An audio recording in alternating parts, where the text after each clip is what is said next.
Bienvenidos a Ciencia 360, el programa donde tomamos en serio tus preguntas acerca de ciencia y teología. Le habla Efraín Velázquez, arqueólogo y profesor de Hebreo Bíblico para el Seminario Teológico Adventista Interamericano. Y hoy estamos tomando un tema muy en serio acerca de los terremotos, si realmente son realidad, si realmente es una invención, si es casualidad. Y para eso tenemos a un geólogo. Max Laracuente nos acompaña en esta ocasión. Bienvenido.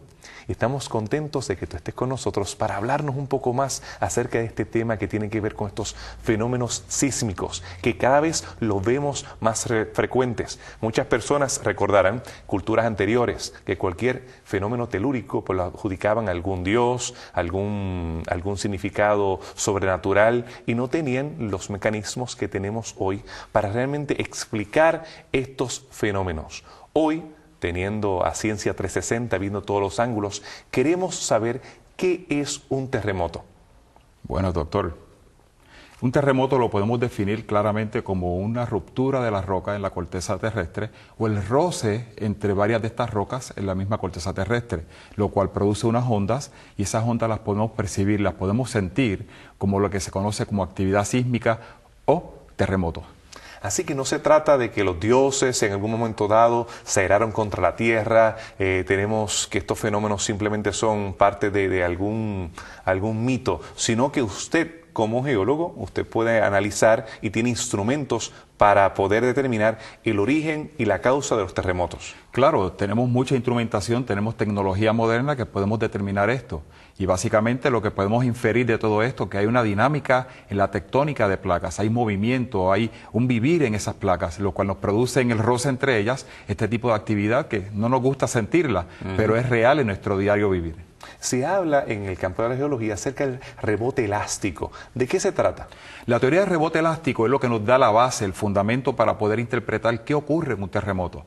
Vamos a verlo sencillamente. Podemos tomar un lápiz o un rubber band, lo podemos estirar, lo podemos pandear, hasta el momento donde ellos quiebran. Cuando quiebran, el sonido que usted puede escuchar es básicamente la liberación de esa energía, y en los extremos de su mano usted puede sentir algún tipo de energía.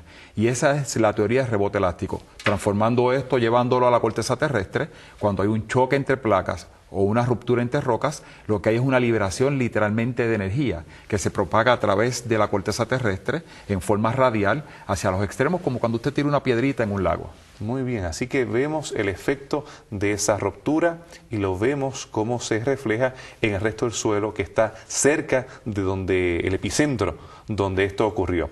¿Qué tipos de ondas o cuál es el foco o el epicentro, ya que estoy mencionando el epicentro, el foco de esos terremotos? Mira, cuando ocurre una actividad sísmica o un terremoto literalmente, que hay esa ruptura de roca, esa liberación de energía, dentro de la corteza o la litosfera del planeta se propagan una serie de ondas. La energía que se libera de esa ruptura de roca, una de ellas se conoce como la onda primaria, que es una onda que va y tiene retroceso. Tenemos la onda secundaria, que es la onda que va y tiene retroceso, pero en ángulos de 90 grados a la onda original. Y tenemos las ondas de superficie, que son las que nosotros sentimos, las que nos ocasionan los daños y los desastres en la corteza. Ok, quiere decir que hay diferentes tipos de ondas. Sí, señor. Es más complicado de lo que yo me imaginaba, entonces. Claro. ¿Cuáles son estos tipos de ondas producidas por el terremoto? Estos tipos de ondas se producen luego de la actividad sísmica, y usted puede sentir, y la más dañina obviamente es la onda de superficie, la onda de cuerpo, como le llamamos en otra terminología científica, y ella se propaga y tú puedes sentir todo este daño a través de la corteza terrestre. La primaria obviamente es la primera que entra y se puede registrar luego de una actividad sísmica o durante el proceso de la actividad sísmica. La secundaria es la segunda ráfaga, el segundo disparo que se siente cuando viene el retorno de la onda. En este caso nosotros queremos dejar el tema de los tsunamis para otra ocasión, pero sí en efecto tiene relación con esta primera onda, ¿sería entonces? Sí, señor. Muy bien. El efecto de tsunami es básicamente el mismo principio del terremoto. La diferencia es que ocurre en el suelo oceánico, y es que hay una ruptura de roca en el suelo oceánico, pero tiene que tener unas características en específico. Una profundidad de rotura no menos de unos aproximados 16 kilómetros aproximadamente, y tiene que haber ocurrido una magnitud de movimiento sísmico aproximadamente sobre 6.5 en la escala Richter. En este caso tenemos que esa fisura se expande, el agua penetra y tengo entendido, usted me explica más porque lo mío es arqueología, tenemos que se unen nuevamente estas cuerpos de tierra o de roca y entonces eso es lo que provoca esta ola gigantesca. Básicamente ese es el principio. La onda que se genera durante el movimiento de esas placas o esa rotura de la roca, básicamente genera una onda que se transmite hacia el agua, levantando este cuerpo de agua inmenso que puede medir hasta unos 20, 30 pies de altura, el cual eventualmente va a golpear la orilla o parte del continente.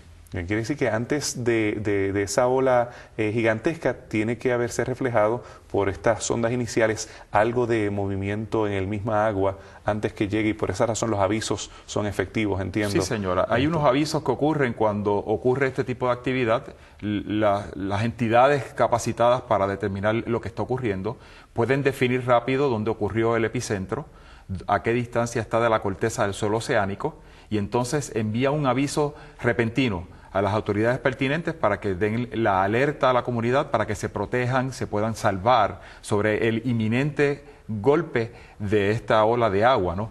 Pero quiero recordarte algo, no necesariamente cuando ocurre un terremoto ocurre un tsunami o un maremoto, como le decimos en el burgo, ¿no?, del pueblo, pero sí cuando ocurre un tsunami es porque ocurrió un terremoto. Muy bien, eso es importante destacarlo.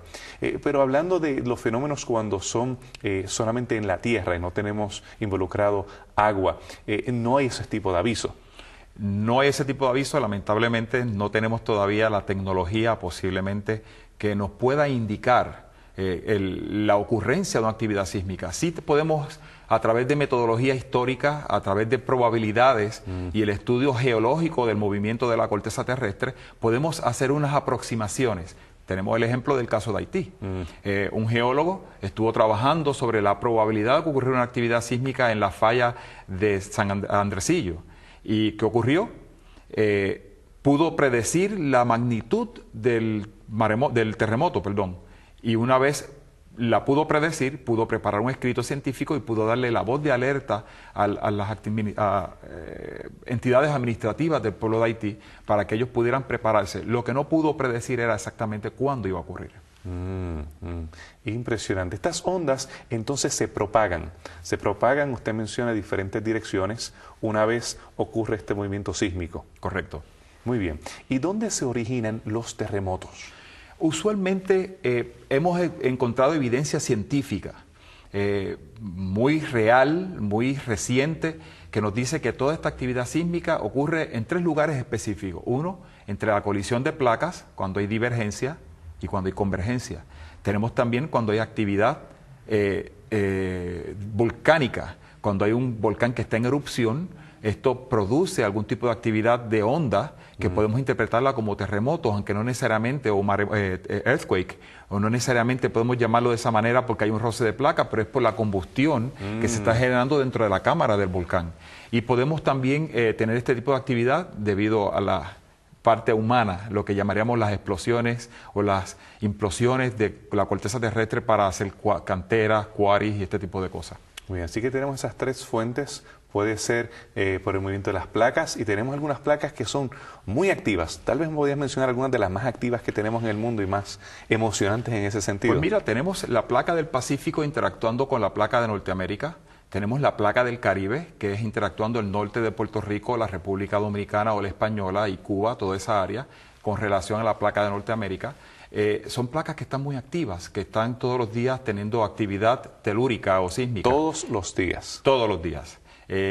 Podemos hablar de la estadística del caso donde yo practico mi geología, que es en la isla de Puerto Rico, donde básicamente tenemos actividad sísmica cada 20 segundos. Cada 20 cada segundos. 20 segundos. Muy bien, muy bien.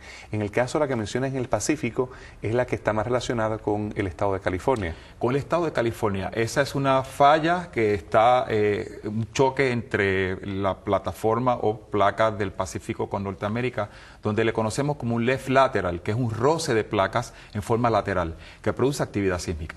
En el caso de la afroarábica, sirio-afroarábica, tenemos que también, a través de la historia, específicamente la historia bíblica, tenemos varios relatos que nos hablan acerca de terremotos o actividad sísmica allá, y también vemos la evidencia en ciudades que han colapsado y podemos datar específicamente esos eventos en base a los registros, a los anales que tenemos sobre esos terremotos. Y tal vez los lectores de la Biblia pueden hacer referencia o pueden ver algunas de esas historias que se relacionan a terremotos y que nosotros las hemos podido evidenciar como arqueólogos, ver, y es gracias a esas placas tan activas que van corriendo desde lo que hoy conocemos como Turquía, de esa parte por Siria y bajando hasta África, lo cual es una de esas placas o esos roces bastante activos.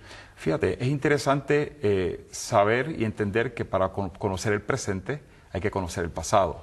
Y quizás para ese entonces, en ese pasado, no teníamos algunos registros científicos o información cómo documentar científicamente lo que estaba ocurriendo en la corteza terrestre, lo que estaba ocurriendo. Pero obviamente con la historia podemos recrear, podemos traer al presente lo que ocurrió en ese pasado. Y si podemos entender el comportamiento del choque y la interacción entre esas placas, en el presente podemos pensar y podemos interpolar que en el pasado ocurrió y podemos entonces atarlos a eventos, destrucciones y registros históricos de lo que ocurrió telúricamente en un pasado en uno de estos continentes. La otra fuente, mencionabas, son los volcanes. Sí, señor. Y en este caso tenemos, por lo menos la parte que yo más conozco, esta parte del Mediterráneo, tenemos el Vesubio con su impresionante erupción que lo que hace es sepultar bajo la ceniza. Hay personas que hablan de lava, pero no, fue ceniza realmente lo que sepulta a la ciudad de Pompeya y la preserva hasta nuestros días. Después es que entonces viene la lava. Así que pudiésemos ahí sí ver una serie de esos terremotos que sí serían predecibles, claro. Si no me equivoco. Tenemos que comienzan a ver ciertos movimientos. Ya el volcán comienza su chimenea, comienza a expedir humo, comienzan las erupciones y eso sería una noticia de tú debes moverte pronto. Definitivamente. Mira, cuando ocurre esa combustión en la cámara del volcán, comienza obviamente el exhaust o la chimenea a botar esos primeros vestigios de que algo está ocurriendo allá abajo en la corteza, en la cámara. Y la otra evidencia, no solamente porque salga el humo y algunos materiales piroclásticos que salgan al ambiente o al exterior, sino que podemos comenzar a sentir algún movimiento en la corteza. Puedo refrescar y traer a la memoria el caso del volcán Santa Elena. Muy bien, más reciente. Muy reciente. Muchas de las personas en la comunidad comenzaron a sentir estos temblores o estos microsismos o estos pequeños movimientos telúricos. No está asociado a un roce o movimiento de placas literalmente como conocemos o la dinámica de placas, pero sí estaba asociado a la combustión interna de ese volcán. Se le hizo las diferentes advertencias, mira, va a ocurrir un efecto volcánico, vamos a tener un desastre volcánico, así que la evidencia científica es que tenemos unos exhausts y tenemos algunos materiales piroclásticos, además de esos pequeños temblores que puedes sentir. Así que la comunidad estaba advertida y más adelante cuando explota tenemos una explosión impresionante. Definitivo. Es impresionante. Vemos que los efectos fueron más allá de lo que nosotros hemos visto en las explosiones atómicas y demás. Un daño ambiental. Un daño ambiental y se reflejó en terremotos que afectaron a toda el área. Lo mismo hemos visto recientemente en Islandia, en Montserrat, aquí en la zona del Caribe. Claro. Yo tuve la oportunidad de estar en Costa Rica y ver el volcán del Arenal. Impresionante, toda la noche yo con mis niños viendo desde el cuarto tenía toda una pared en cristal y ver toda la noche el volcán haciendo sus erupciones, bajando lava y me decían los locales que ellos estaban contentos mientras el volcán está activo, que este es el único volcán activo en Centroamérica, pues no hay problemas. Cuando se aguanta la actividad significa que hay, como diríamos, un tapón, un corcho, y entonces es que vendría esa energía que tú estás mencionando, la magma seguiría acumulándose, y entonces cuando haga erupción, que la lava va a salir, que ha estado aprisionada, pues entonces tendremos un movimiento telúrico. Sí, correcto, es una explosión abrupta que obviamente empieza a datar la información de que va a ocurrir con la actividad sísmica. Que en este caso, entonces, en el caso de este tipo de volcán, es cuando deja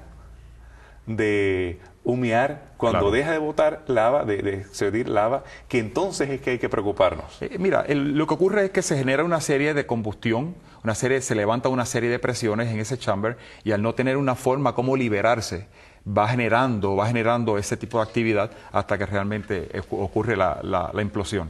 Muy bien, muy bien.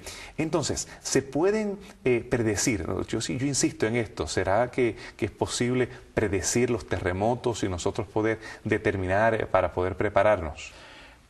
Es una pregunta un poquito controversial.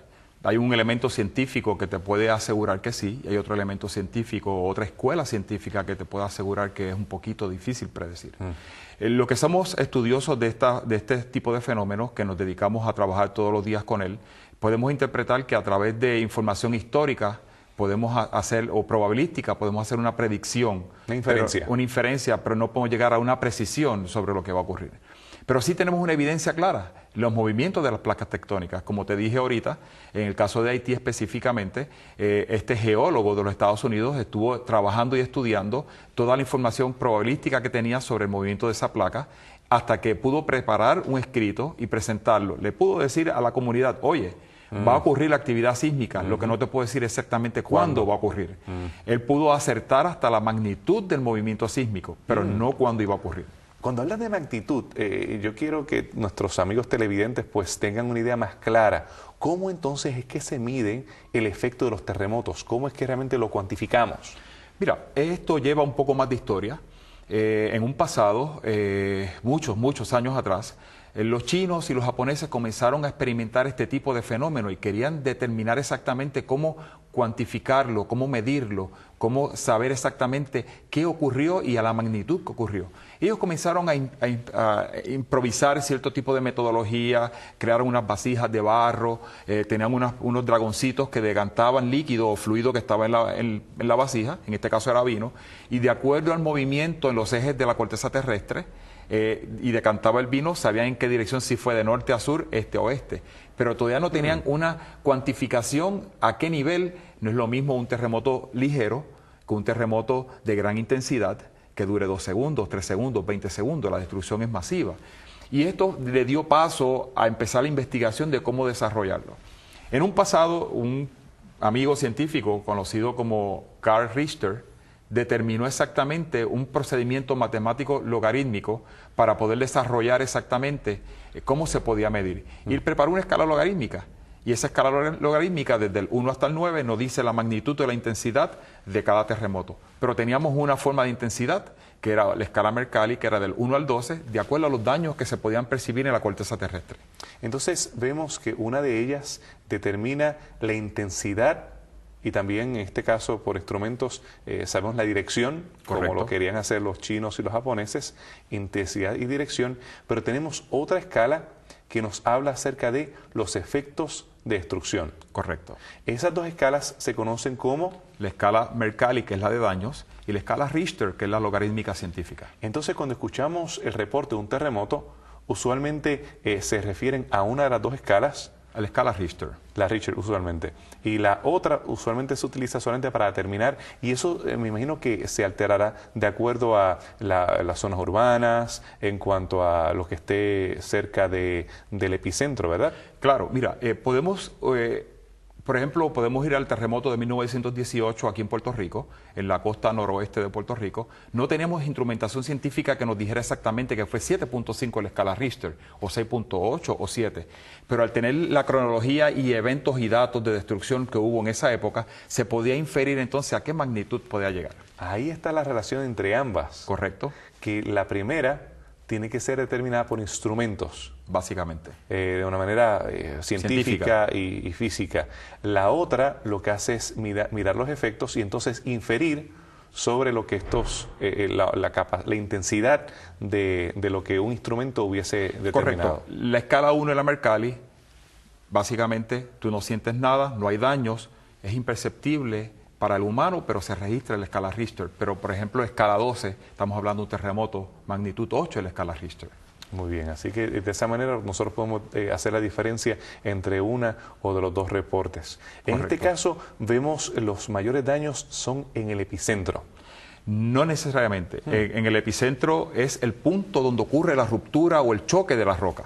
Muy bien. El foco básicamente es donde se refleja a 90 grados en la superficie de la corteza.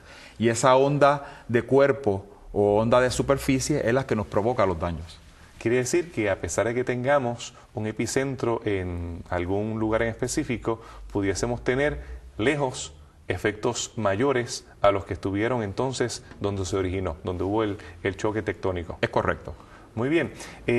Podemos decir que los terremotos, cuando los presentamos en el contexto de la Biblia nos habla acerca de que los terremotos se acelerarían en los últimos días. Nosotros tenemos registros bastante fidedignos acerca de los terremotos durante los últimos 2000 años. Claro está, durante los últimos años han sido más detallados esos anales, pero el dominio de la escritura lo tenemos hace ya unos 3500 años y por tal razón, pues desde los sumerios ya tenemos algunos registros y diferentes culturas fueron registrando eventos y los correlacionamos. A veces que tenemos la descripción egipcia y la descripción cananea, específicamente en esta falla, la siroafricana, claro, que mencioné hace un momento, y nosotros podemos hacer una correlación entre ambos relatos para nosotros poder identificarlos. Claro. ¿Qué podemos decir en cuanto a la intensidad y cantidad de terremotos? Según la Biblia,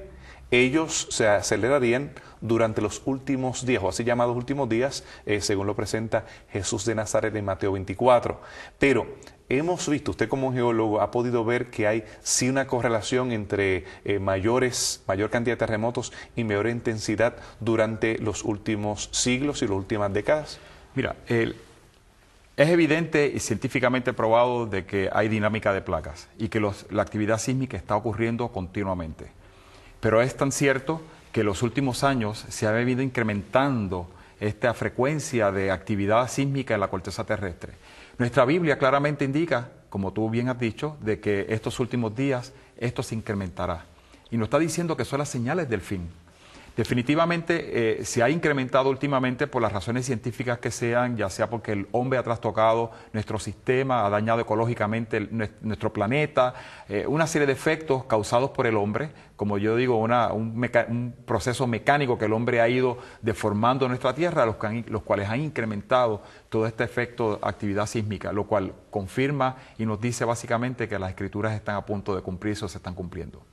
Entonces vemos que en las culturas anteriores se asociaba el terremoto con que los dioses estaban enojados, con que algún tipo de rito no se llevó a cabo de la manera correcta. Pero le pregunto, ¿usted considera que los terremotos realmente son un castigo de Dios? No, los terremotos no son castigo de Dios. Fíjate que Dios es un Dios de amor.